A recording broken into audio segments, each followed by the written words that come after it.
बैकुंठपुर जनपद के पूर्व सीओ ने ईडी करा था पूछताछ। अभी तक के कोनो प्रकार की जानकारी नहीं मिले।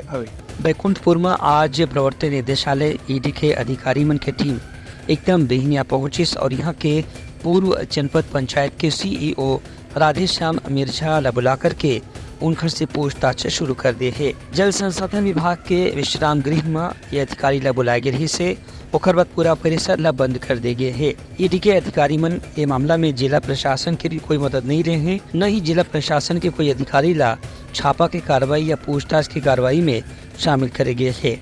यहाँ तक कि रेस्ट हाउस के आसपास सुरक्षा कर्मी मन जन तैनात है ओहू मन ईडी के टीम के संग में आए रही ने। एम राज्य पुलिस या नगर सेना के जवान मन ला बिल्कुल भी शामिल नहीं करेगी है।